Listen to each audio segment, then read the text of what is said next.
mbokk yi ñu sant buur yàlla borom asamaan ak suuf moom mi ñu baaxee jataay bi di Sénégal ca kanam Sénégal ca kanam wala sunu réew mi ni ñu koy xalaatalee xool yi ko gàllankoor si fan yëpp jëmee ni saafara ngi réew mi suqaliku réew mi taxaw réew mi yegg ñun ñëpp fa ñu bëgg mu yegg Sénégal réew la moo xam suñu borom di borom asamaan ak suuf da ko beral loxo ndax ñun dara manqué wuñ te dara jombuñ lépp lu doomu aadama aajoo si kaw suuf ngir jëm kanam suñu borom def na ko fi muy géej ndox mu neex suuf su nangu comme yi nekk ci biir suuf si nit ñu am doole nit ñu am xel te xel rek koom la saa ñu jëlee xelam daas ko nàmm ko bës ko sotti ko xeli ko xel moom da koy jëlal yiw yoo xam njottam mënee si woon a yegg sax ndax ñun Sénégal xewlu yëpp ne fi waaye ba léegi suñu réew mi suqalikuwul ni ñu ko bëggee loolu bés bu ne dañuy am gan yoo xam dañu fi dikk ngir indi si ay leeral tey ñu ngi si ànd ak soxna si di Mame Ndack Mbacké moom taskatu xabaar la day yëngatu si wàllum tas xabaar ànd tamit ak Julde Ba moom l'âme de l'Afrique maanaam daal ruuxu Afrique moom si la yëngu Julde di la nuyu la dal la ziar. maa ngi lay fay monsieur Tunkara asalaamaaleykum ñëpp ñi nga xamante ne ñu ngi ñuy seetaan. waaleykum salaam maa ngi lay nuyu yow mi nga xamante ne moom yow laa bokkal plateau bi tey di nuyu aussi tous les membres de l'âme de l'Afrique yi nga xamante ne ñoom laa représenté tey fii nii. soxna Mame Ndack Mbacké di la nuyu la dal la ziar. tonton Tunkara maa ngi lay delloo ziar kazalika di nuyu les téléspectateurs de la 2STV waaye te di nuyu Serigne Mountakha Bassirou Mbacké ma bàyyi ca Touba ak it bépp xalifa généraux bu nekk ci mim réew Julde mon frère nuyu naa la ak képp koo xamante ni yaa ngi ñuy teewlu ci Sénégal ca kanam. yow Touba nga bàyyeekoo nii. waaw Touba laa bàyyeekoo. fa nga xëyee. fa laa xëyee. maam jotaay bi rek moo tax nga jógee Bawol ba fii. waaw parce que da nga ma invité ma war koo honoré. ndeysaan. yow na ngay tas xabaar si ban fànn nga féetewu si tas xabaar. bu ñu xoolee ci formation bi nga xamante ni moom la ñu jot ñun ay journalistes reporters dimanche lañ ñu tàggateenu ci école bi la di ISEP Thiès Institut supérieur d'enseignement professionnel waaye kenn ku nekk si ñun da ngay orienté wu ci li nga jàpp ni moom nga gën a sentir à l'aise peut-être lu ci ëpp ci li may yëngu bokk na ci gëstu nag ci suñu domaine peut-être ci investigation la lay yóbbu gëstu tamit leeral ca la bokk maanaam man journalisme laay def de manière générale. de manière générale yemoo rek si wàllum image daal. déedéet yemuma ci wàllum image. aywa soxna si bu ñuy wax wàllum journalisme dañuy wax wàllum li xew tey gis nañ ne ñu ngi génn nii si ay élection locale ñu doon fal maire yeeg conseiller yeeg yooyu te it gis nañu école bi yëngu na. ban jàngat nga si def. D'abord concernant les locales foofu dama naan la danoo gis une nouvelle recomposition politique ci naka xam nga bi ñuy dem élection locale yi peut-être xaaruñu woon li nga xamante ni moo ci am lu bëree bëri lu ci mel ni par exemple affirmation ou bien benn confirmation bu Ousmane Sonko ci loolu sax je peux dire que il est le challenger principal du président Sall beneen bi aussi Yewwi Askan Wi Wallu Askan Wi Benno Bokk Yaakaar 3 formations politiques yoo xamante ni gis nañ mu fës ci li nga xamante ni moo nekkoon ci élection locale yi leneen tamit lu nu mën a jàngate ci élection locale yi bokk na ci une compagnon de complaisance gis nañ fi ay nit yu dem ànd ci benn coalition ngir ñàkk pexe demee bannière parce que moo fa sës. mais loolu du lu bees. waaw mais bii dafa fës ci élection locale yi comme fan ñan ñoo ko def. bëri na le cas de Yeumbeul avec Balla. le cas de Yeumbeul parce que moom il était parti pour être investi ci coalition ci PDS defuñu ko wala defu ko mu dem ànd ak kan Yewwi Askan Wi loolu lan la. le cas aussi de Bamba Fall faut qu'on le dise aussi Bamba qu'est-ce qui s'est passé. léegi lu tax mu dem ànd ak.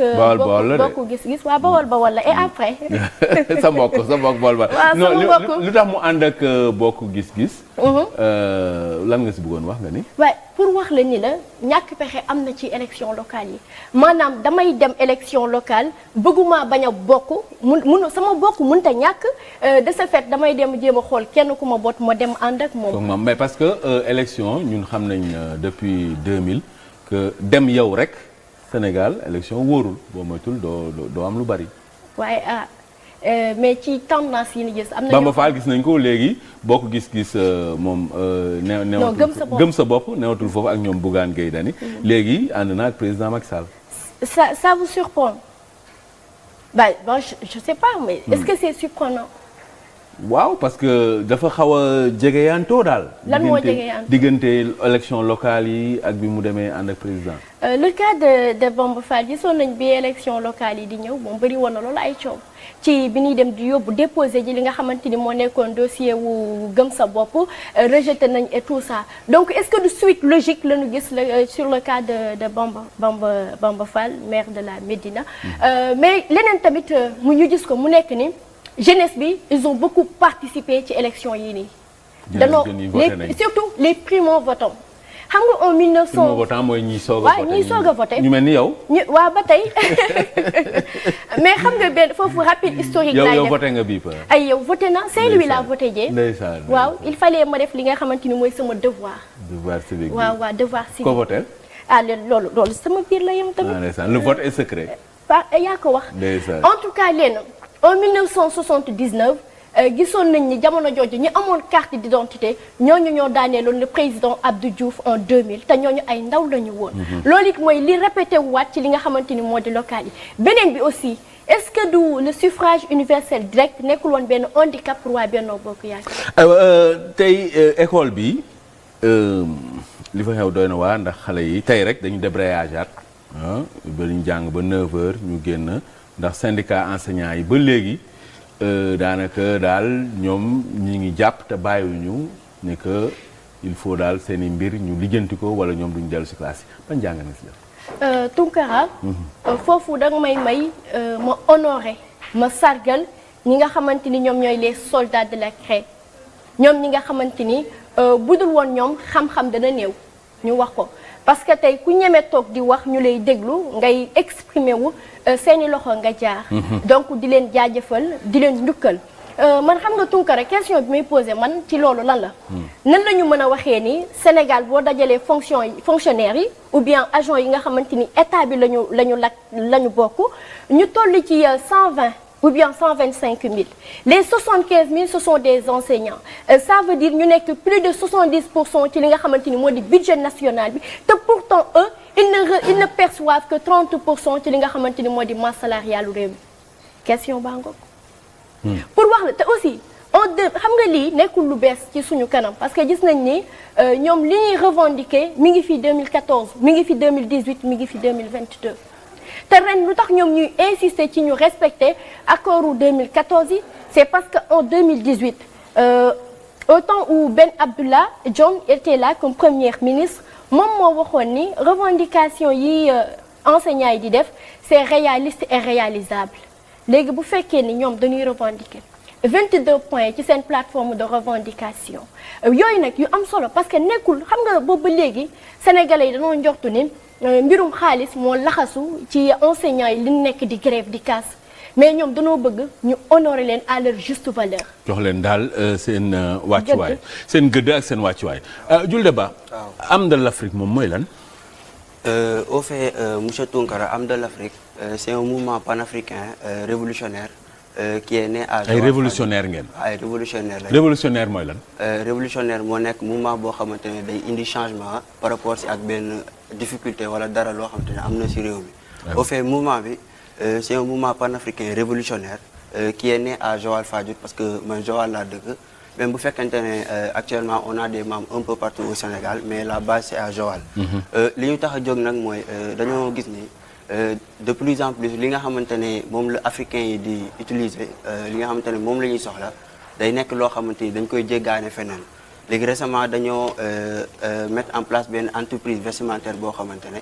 on vise à révolutionner la culture africaine c'est-à-dire dañoo seetlu lépp li nga xamante ne nit ñi dañ koy sol dafay nekk loo xamante ne dañ koy jéggaane léegi ñun pour apporter une solution par rapport à ça ñu ne dañuy essayer defar benn yére boo xamante ni day nekk loo xamante ne toute la chaîne de production day nekk loo xamante ni ça sera local parce que dañoo seetlu même yére yi nga xamante ne dañ ko tuddee yére olof dafa nekk yére yoo xamante ni dafay nekk loo xam ne dañ koy importer tissu bi. pièce bi waaw. pièce bi dañ koy importer léegi pour apporter une solution par rapport à ça ñu ne dañuy créer benn entreprise boo xamante ne toute la chaîne de production day nekk lu local léegi ñu jël li nga xamante ne moom mooy. piis bi fi ngeen koy defaree. piis bi fii lañ koy defaree wëñ yi fii lañ koy defaree puso yi fii lañ koy defaree. lépp li ñuy ñawee fii lañ koy defaree. lépp fii lañ koy defaree. tàmbali na këru liggéeykaay ba. këru liggéeykaay bi tàmbali na moo produit yére bi nga xamante ne moom laa. lii yëpp fii lañ ko defaree. lii yëpp fii lañ ko defaree au fait dañoo jël li nga xamante ne moom mooy sëru rabal.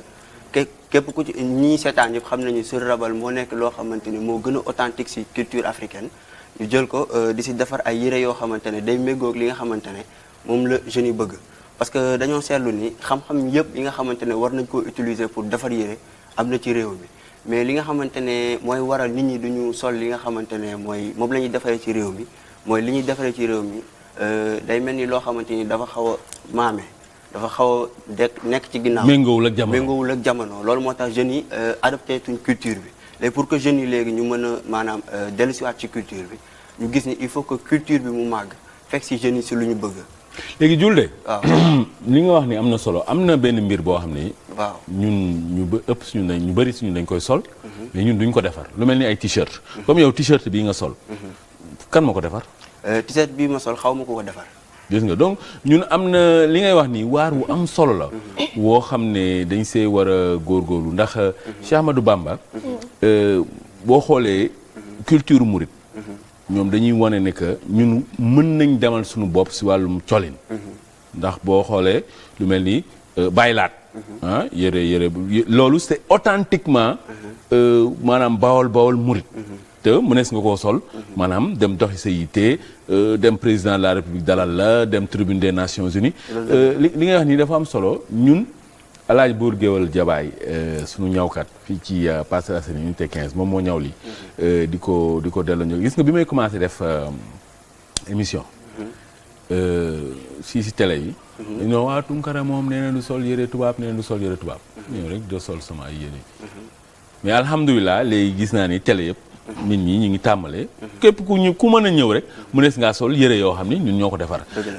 loolu Julde vraiment waar la woo xam ne. ñu ngi leen si njukkal ba pare di leen si encouragé ngeen jàpp te bañ a bàyyi. sama maam Ndaak Bakke yow message bi nga bëgg mu leer si bopp ñëpp lan la. bon actuellement vu que danoo génn ci ay local di jëmmal li nga xamante ni mooy législatif yi. mooy élection député yi ñëw. waaw député yi waaw surtout élection député yi xam nga foofu des fois damay faral di wax ni élection locale yi am na ñoo xamante ni ñoru leen woon ndax nan ca waroon taxawee wu ne waaye législatif yi dañuy insister suñu assemblée nationale bi ñu jéggal ma ak député yi ma ko sañ a wax dañu gis ne bu ñu nekkee assemblée. nekkee wun fa lu dul lu riirandoo maanaam tàcc lu ñorul dañu signer ay projet wala ay loi yoo xamante ni ñun askan wi lay lor de ce fait nag pour ñu changer yooyu noonu changer la donne une bonne fois pour toutes nanu jox kàddu gi ñi nga xamante ni mooy jeunesse bu conscient. est-ce que mën nga ñu jox benn misaal ci benn loi boo xam ne député yi dañ ko jël fële ci assemblée nationale te muy lor askan wi. bëri na. d'abord benn rek xam nga vu que instant yii nii li nga xamante ni moo nekk actualité ca assemblée bokk na ci criminalisation bu homosexualité bi nga xamante ni moo lemee dëkk bi suñu ay député niñ ci waroon taxawee buñ ko ci taxawee woon ba mu waree est-ce que dinañ ci toll ci stade bi ñu toll. non mais léegi. soxna Mame Ndack lu ma laaj tamit lu leer la mooy ban loi nga ñu mën a wax bu assemblée nationale député yi jël boo xam ne dafay lor askan wi.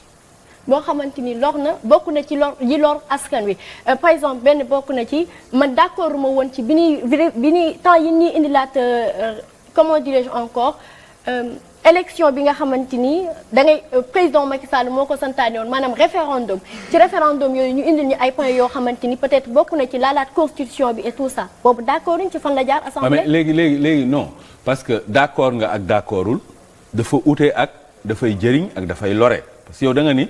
député yi dañuy jël ay loi yoo xam ne dafay lor askan wi man ma bëggoon xam benn rek. non xam nga su ma la waxee ni la député yi dañuy faral di utiliser di jël ay loi yu lor askan wi foofu dama lay wax ci terme bu simple maanaam pour wax la ni la ñun ci askan wi li ñuy xaar ci suñu ay député mooy loi yi nga xamante ni moom la ñu jël di ko voter muy nekk loi yuy jëriñ askan wi. ah non loolu moom dañ la koy nangul. mais tamit nga wax ne askan wi c'est-à-dire soxna Mame Ndack nga wax ne député yi ñoom dañuy voter loi yoo xam ne dafay lor askan wi xam nga loolu dafa garaaw. non moo tax moo tax waxuma leen ni non tonton Tounkara j'ai pas dit j'ai accusé wu ma les députés sénégalais ni leen ñoom dañuy toog assemblée di voter ay lois yoo xamante ni dafay lor askan wi. bon kon léegi loolu da nga koy effacer. loolu nga waxoon léegi kon bàyyil ma ñëw.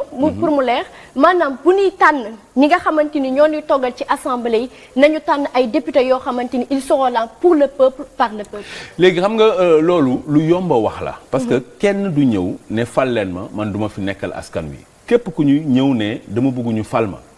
dama bëgg ñu tabb ma dama bëgg ñu voteel ma kooku dafa naan dafay ñëw pour liggéeyal askan wi mosoo dégg nit ne su ma ñëwee bu ñu ma falee wala suñu ma tabbee man damay ñëw lor askan wi damay ñëw gaañ askan wi damay ñëw sànq askan wi xam nga loolu kenn ko wax kon léegi ñu wax ne ku ñëw bu mu lor askan wi na fi nekkal askan wi pour man loolu wax boobu du dëgërul léegi nan la ñuy def ba tànn ñoo xam ne suñu ñëwee ñoom si wàllum maanaam njariñu askan wi la ñuy dox duñ dox ci seen njariñu bopp te duñ lor askan wi loolu mooy débat bi. waaw léegi tonton Kara tey bu fekkee ni yow. waaw tata maam Ndak. waaw d'accord ay yow del wax tata wàññiwul dara mais xam nga tey jii bu fekkee ni yow nga dëkk supposons Kaolack waa Kaolack fal la député yow boo nekkee assemblée li nga xamante ni moo la fa war a yóbbu mooy yittey Kaolack seeni tali ndax ma ngay jaar yoon ndox est-ce que ña ngi koy am non damay wax xam nga dama bokk fépp moo tax may waxee fépp macha allah waaw xam nga tey ñooñu tey jii nii député bi nga xamante ni moom la ñu fal kooku dañ ko fal pour mu représenter leen dignement loolu léegi ci représentation boobu noonu mais tonton Tounkara ñaata sénégalais lañ fi gis ñu dégg mu ni man maa ngi assemblée di tàcc lu Macky Sall wax moom laay appliqué mais loolu xanaa dooni ma déggoo ko waaw d'accord mais xawal rek beneen ma ñëw ñaata yoon lañ fi fal député yóbbu leen assemblée attente yi ñu doon xaar ci ñoom gisuñu ko ñun sénégalais yi. comme ban député. bëri na dama xam nga lan la dama fi dul nekk di limitur parce que non tonton Tounkara kenn ku nekk xam nga sa bopp lu tax ñuy insister ci législatif yi ñu xam ñan la ñuy teg assemblée c'est parce que suñu ay mots ñun sénégalais yi assemblée nationale war na ci am loo xamante ni mën na koo faj jëm fi nga xamante ni moo di ci gouvernement ba. Diouldé. waaw sa message lu mu doon. waaw message bu may lancé dama koy lancé jeunes yi ñuy seetaan ak tous les africains yi nga xamante ne ñoo ngi ñuy suivre parce que waxuñu l'âme de Joal wala l'âme du Sénégal l'âme de l'Afrique la ñu wax. message bi day nekk loo xamante ni dafa am loo xamante ni dafa am mooy jeunes yi jeunesse africaine bi ou bien africains yi en général dañu am complexe ci seen culture dañu am complexe ci culture africaine te loolu bokk na ci li nga xamante ne moom mooy gàllankoor développement dëkk bi parce que. Pour que dëkk mu mën a avancer pour que réew mu mën a avancer il faut que d'abord nous soyons capables de produire li nga xamante ne moom la ñuy consommer mais bu li nga xamante ne moom la ñuy consommer aussi mu nekk loo xamante ni nit ñi dañ koy jënd parce que dañoo seetlu benn affaire jeunes yi dañoo préférer tey jii nii au lieu que ñu ñëw ci Woy Fippu par exemple parce que suñu marque bi ça s'appelle Woy Fippu Woy Fippu ça signifie tout simplement révolutionnaire en wolof. voilà mu nekk loo xamante ni dañ koy defar ba mu rafet mais jeunes yi dañuy préférer ñoom dem jëndi ensemble 30 000 feneen ci ay marques yoo xamante ne bëgguma def promotion bi que ñu ñëw ci ñun jënd ci ñun loo xamante ni c'est produit entièrement chez nous te ñi nga xamante ne te damay woo jeunes yi aussi ñi ñuy seetaan ñu xam ni pour ñu mën a ñi nga xamante ne toujours ñoo naan dëkk bi amul liggéey wala dëkk bi dafa métti ñoom ñooy préférer yëkkati seen xaalis dem jox ko ñeneen ñoo xamante ne dañuy defaree feneen que ñu ñëw jënd li nga xamante ne moom la ñuy defaree ci dëkk bi alors que ñoom il faut ñu conscience ci benn affaire dëkk bi pour mu am liggéey jeunes yi nga xamante ne ñoom ñooy consommer ñoom ñoo mën a may dëkk bi liggéey il faut que ñoom li nga xamante ne dañ koy defar ci dëkk bi ñu ñëw di ko jënd maa ngi lancé appel aussi ñi nga xamante ne ay influenceurs lañ ou bien ñi nga xamante ne ils sont connus parce que complexité bi am ci culture africaine pour que mu dañ comme occidentaux yi ni ñuy def seen ay marques bu ñu ko defee ni ñuy woowee seen ay artistes pour que ñu indi ci vraiment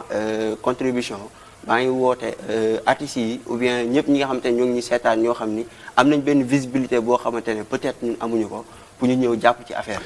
delloo njukkal Diouldé Ba ak soxna Maam Ndak Mbacké tey ñoom la ñu tàmbalee ci Sénégal ca kanam.